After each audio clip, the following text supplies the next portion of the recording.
اہم خبر ہے، وزیر دفاع خواجہ آصف نے کہا ہے کہ احتجاج کرنے والے مقبوضہ کشمیر کے مسلمانوں کی 3 نسلوں کی جدوجہد اور قربانیوں کی داستان پر غور کریں۔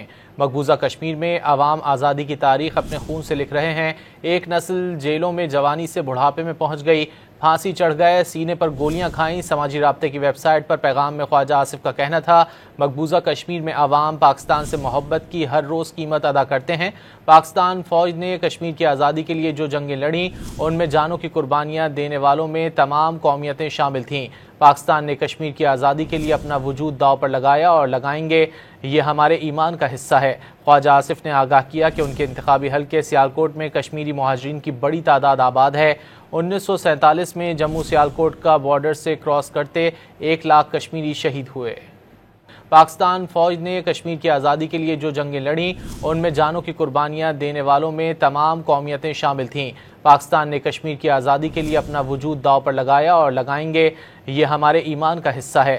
خواجہ آصف نے آگاہ کیا کہ ان کے انتخابی حلقے سیالکوٹ میں کشمیری مہاجرین کی بڑی تعداد آباد ہے۔